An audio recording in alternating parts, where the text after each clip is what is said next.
Following his supper, Roland proceeded back to his office where he continued to transcribe his foundational mathematical knowledge from his mind onto the paper. Roland proceeded to show Scroll the Pythagorean theorem. Whenever Roland finished writing on a sheet of paper, he would allow Scroll to scan through it. Anything that she looked at would be permanently saved in her memory. Unfortunately, Scroll's abilities were limited to memorization only, and she couldn't understand the basic high school level mathematical concepts on her own.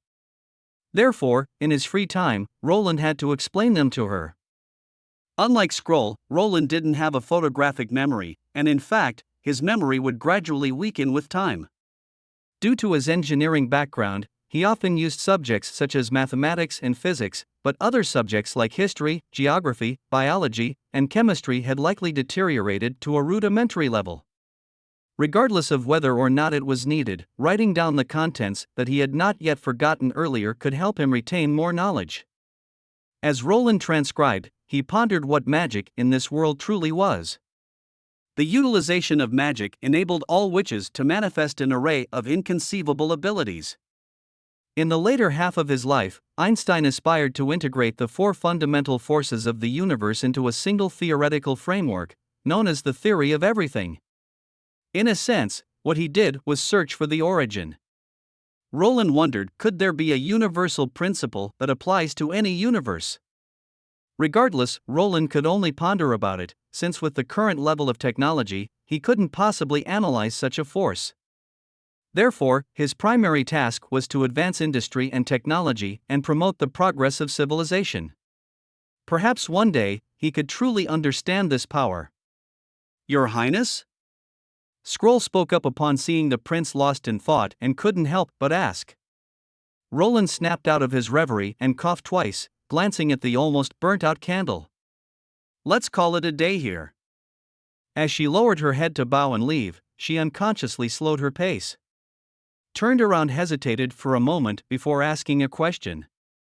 He guessed that her question was probably something along the lines of, "Why are you willing to shelter us? Aren't you afraid of the threat from the church?" Nightingale and Wendy had asked him many times before. "Is it possible for you to marry a witch?" Scroll respectfully asked. Roland almost spat out the water he had in his mouth after hearing the question. Marriage to a witch? Roland's mind immediately conjured up the image of Anna, who had left a deep impression on him since their meeting in the cell. Her lake blue eyes had captivated him. Witches were women who possessed exceptional abilities, awakened from ordinary humans. They excelled in both appearance and physique, for sure making them the center of attention in modern society back on Earth. So why hesitate? He looked towards Scroll and replied with a smile. "Why not?" Rubbing her sore shoulders, Wendy returned to her room. After nearly a month of training, her wind-controlling abilities had greatly improved. When Wendy arrived, Nightingale had already finished bathing and was sitting on the bed in her pajamas, waiting for her. However, what surprised Wendy was the uncontrollable smile on Nightingale's face. "Did something good happen, or maybe you joined the other for a game of Gwent?" Wendy couldn't help but ask, but Nightingale shook her head and didn't say anything, just smiling a little deeper. Nightingale was concealed in the room when Scroll posed the question, her presence unbeknownst to all. As Roland began to speak, she listened intently, her heart racing with a mixture of astonishment and relief. Wendy smiled, saying that Nightingale must have gotten a really great card. 2 weeks had passed since the month of the demons. After shedding its pure white veil, the trees on both sides of the river have sprouted fresh leaves and are now lush with greenery. The land outside the eastern edge of the town, which was once baked by Anna's scorching heat, has now been temporarily designated by His Highness as the training ground for the 1st Border Town Army. The majority of soldiers in the 1st Army are now armed with flintlocks, which Roland has equipped with bayonets. Axe and Carter oversee the training sessions, where soldiers practice thrusting and stabbing with their new weapons. Roland arrived to inspect the training session, accompanied by Echo. He asked Carter to gather all the soldiers together, as he had an announcement to make. Seconds later, "Hail, Your Highness!" the soldiers exclaimed in unison, raising their hands to their foreheads. Roland nodded his head and walked over to the crowd, about to say something when a burly man suddenly broke out from the ranks. Carter furrowed his brows and stepped forward, placing his hand on his sword hilt to shield the prince behind him. Nightingale also appeared beside Roland, protecting him. The burly man who rushed out was none other than Axe. He did not run towards the prince, but instead knelt straight down in front of the woman. His whole body prostrated on the ground, head deeply buried between his arms. "My chieftain!" he called out. The training was forced to come to a halt, and everyone followed Roland back to his office. The story itself was not complicated. Echo was originally a member of the Proud Sand clan from the Iron Sand City. Her real name was Drow Silvermoon, and her father was the chief of the Proud Sand clan. The Sand People were not a unified group, and the population that the Iron Sand City could accommodate was limited. Therefore, every 3 years, each clan had to conduct a sacred battle in the Burning Land. Only the 6 winning clans could obtain the right to live in the city. Despite their proud and valiant efforts in battle, the Sand Tribe was defeated through insidious means, leading to the tragic loss of their chieftain and Echo's brother. Adding to the tribe's devastation. After the defeat, due to her outstanding appearance, Echo was captured and sold as a slave. Axe, who was of mixed blood, faced discrimination from other Sand People who did not consider him a true Moggan. Despite this, he did his best to protect Echo. Unfortunately, during one attempt to save her, he was struck on the back of the head and rendered unconscious.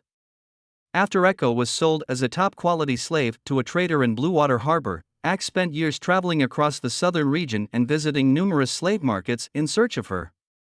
Despite his efforts, he was unable to gather any information about her whereabouts. Axe knelt down, swore on his life to serve Roland, and apologized for his earlier outburst. Roland told him to stand up. Roland paused for a moment and then continued, telling Echo and Axe that helping them to get revenge is not out of the question. Axe widened his eyes in disbelief. Echo didn't react much, indicating that she didn't hold much hope for returning to Iron Sand City. Roland pondered in his mind. When Axe described the southernmost region, he had heard some very interesting things. The land was hot and dry, with a strange and varied environment. In particular, there was a kind of orange flame that erupted from underground and could burn for decades without going out. Near the flames, there were often huge ground fissures with black underworld rivers flowing endlessly at the bottom.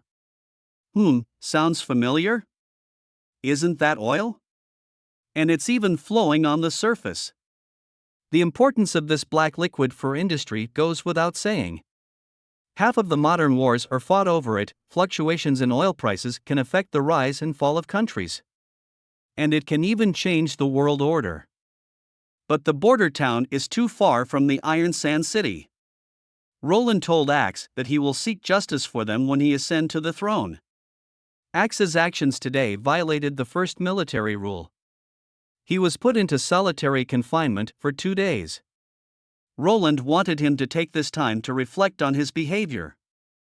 A group of soldiers waited on the field, and one of the younger soldiers walked up to Brian, who was now a squad leader, and asked if His Highness would punish Axe for his earlier outburst. Shortly afterward, Roland, Carter, and Echo returned to the training field. Carter had already ordered everyone to form up in their assigned groups and stand in formation.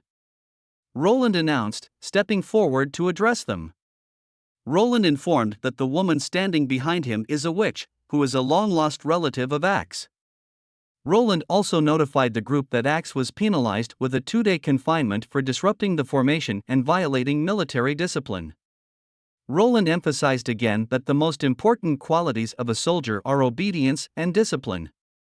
Roland introduced Echo's abilities, informing that Echo will now be presenting a marching song, then ordered the men to march according to the beat, keep the formation on the same line. As everyone questioned what exactly is a marching song, Roland pointed toward Echo and made it very clear that Echo is the banner flag of the First Army and the soul of the Flintlock Squad. Everyone must do everything possible to protect her. As the unfamiliar melody reverberated through the chamber, all of the men instantly grasped His Highness's intention. The rhythmical beat of the drums compelled them to move their feet, and the lively tune stirred their thirst for battle. This is what's known as a marching song, also known as a war song, that motivates and inspires soldiers to keep moving forward on the battlefield. Suddenly, in the midst of the night, a group of soldiers stood guard at the castle gate when a torrent of arrows rained down upon them. Before they could even react, the arrows pierced through their bodies, leaving them looking like porcupines. Timothy, the new king, turned around and saw the flagpoles being raised, the gray flags unfolding in the wind. Timothy finally arrived at the Eagle's Nest city. His army was immensely large, consisting primarily of his personal bodyguards, the royal knights, and the troops of Duke Francherat from the eastern province. Altogether, the three groups totaled up to 6,000 people, with a staggering 1,000 well-trained and well-equipped knights.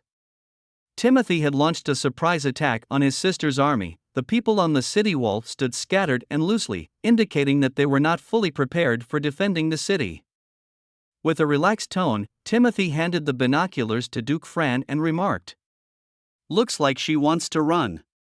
The Duke agreed with Timothy and complimented Timothy's brilliant tactic to attack during the night. Satisfied, Timothy gazed upon the easily captured Eagle's Nest city, realizing that everything had gone exactly as he had planned, if not better. Timothy ordered his army to charge. The army behind him surged forward, and several groups of soldiers emerged from the formation. Led by a handful of knights, they strode confidently toward Eagle's Nest city. Suddenly, in the distance, a banner was raised amidst the crowd. The green silk flag fluttered in the wind, bearing the emblem of a sailboat and a crown. Timothy raised his binoculars. He scanned the enemy's formation. There, he spotted a blurred figure of a woman standing on a makeshift platform held by multiple men underneath. She held her hands aloft, seemingly shouting something at the top of her lungs. Meanwhile, to Duke Fran's surprise, the people who had originally stood guard on the city walls were nowhere to be seen. The entire perimeter was now unguarded and devoid of any activity. He could sense something was wrong. As the Duke passed through the city gates, he caught a whiff of a pungent odor. Little did he know, a black liquid was underneath their feet. The Duke headed toward the main castle. After touring the main castle, Fran noticed that something was odd. The castle is too empty, he thought to himself, not just of coins, but the entire basement is devoid of any cloth or grain stores. The entire castle has been stripped bare. Suddenly, thick black smoke began to rise from the northern gate. One of the knights reported that the fire cannot be put out. It not only couldn't be extinguished by water, but it also seemed to flow along the water. A female knight ran towards them from the direction of the city center, not even waiting to stop his horse before jumping off its back, informing that the fire have now reached the inner city. The Duke then shouted loudly, telling his men to not panic, claiming that this was the power of the witches. As long as everyone wears the god punishment stone, the fire will not hurt them. He then hopped on his horse and ordered his man to charge with him. Revised, as they approached the city walls, they were met with a fierce wall of flames that blocked their path. Without hesitation, he ordered his man to jump over the flame, as the god's punishment stone will protect them. The Duke leaped over the fire and turned to see if his knights had followed, but to his dismay, none of them made it through. The Duke quickly realized that this was no witchcraft but a deadly trap. His horse had suffered severe burns, and he struggled to pull himself out of the danger zone. As the city burned to ashes, the Duke's soldiers fell one by one, leaving no survivors. Exhausted and battered, the Duke knelt to the ground, only to be confronted by a towering figure wielding a one-handed axe. The Duke recognized him as a sand person. With one swift swish, he felt his head leaving his body. The royal knights were like a silver blade, cutting into the rear of Garcia's army. The crowd suddenly became chaotic, and many people stumbled and were trampled to death by the galloping horses while trying to flee. Occasionally, someone drew their weapon to resist, but they were skillfully pierced by the spear of the knights. Garcia sat on her chair, surveying the entire battlefield. With a pointed finger, she ordered the rest of her army to charge. As Timothy's knights were about to charge into the enemy lines, large numbers of men and horses suddenly appeared on the eastern and western horizons. They emitted strange cries and galloped madly toward the center of the battlefield. They were tall and strong figures, with basic weaponry. There was no doubt that they were the Sand People. Seeing the heavy casualties, he turned around and shouted loudly, "Blow the horn, call the knights back."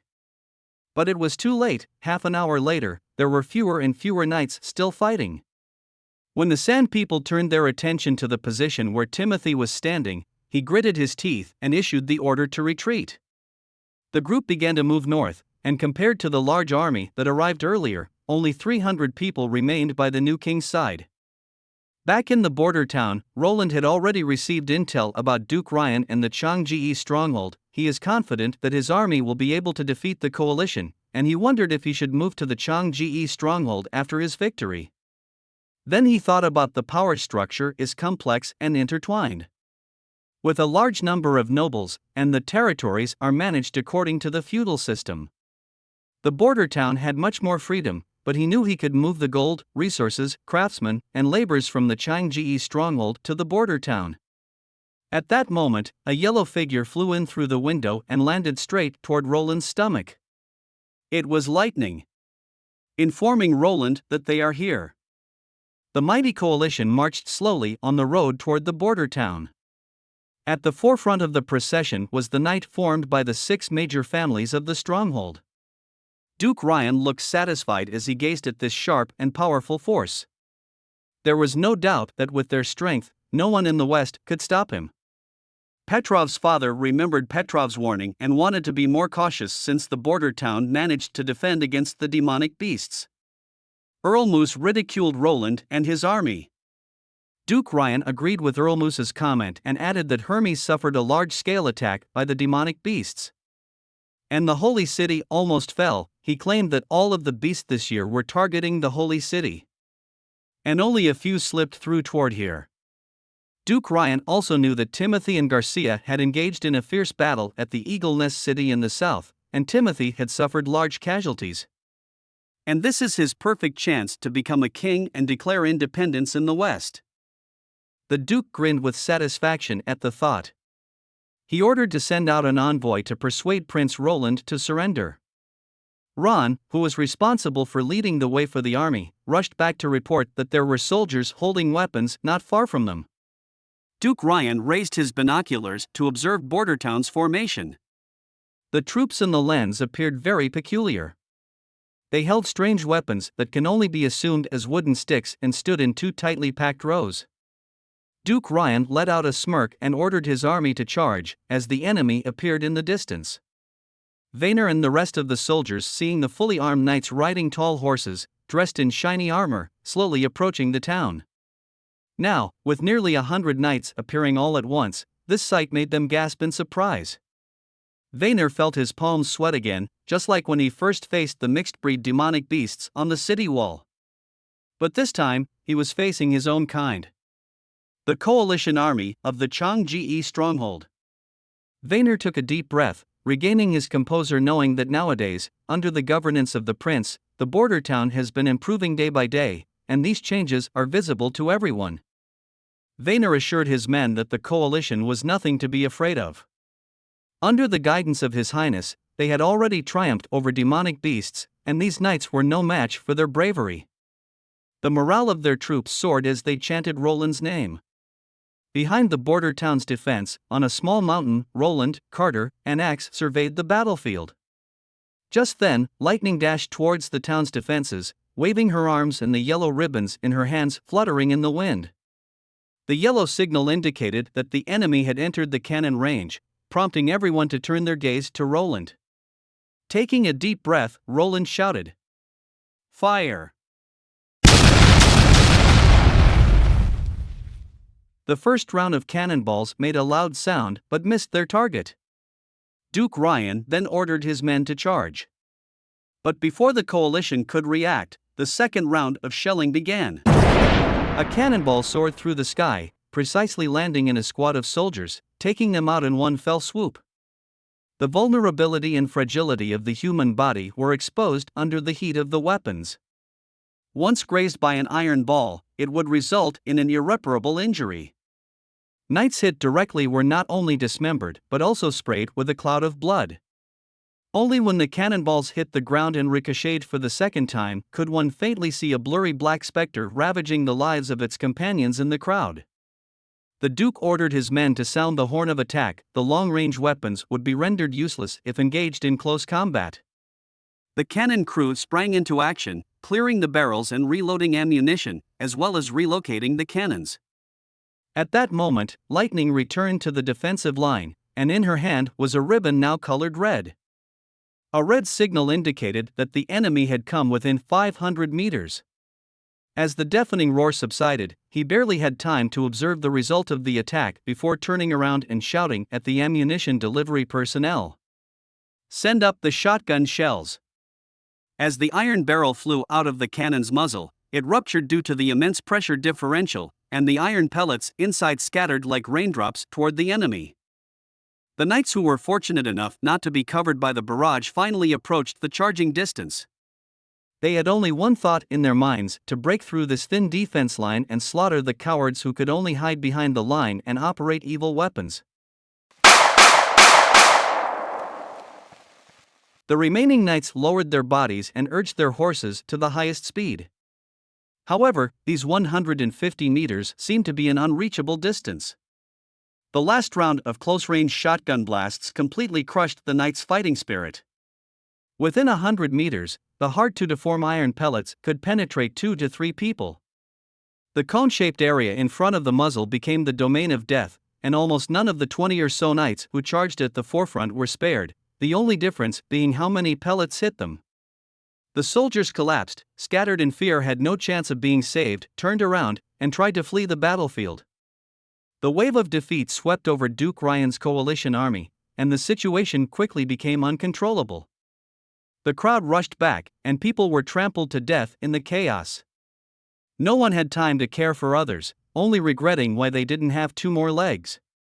2 of the nobles, seeing the chaos, requested Duke Ryan to retreat first. Duke Ryan's expression soon changed, as he reached out for his sword and sliced through the soldier who dared to retreat. No matter how much he roared, he could not control his fleeing troops. Helpless, Duke Ryan had no choice but to retreat with the crowd.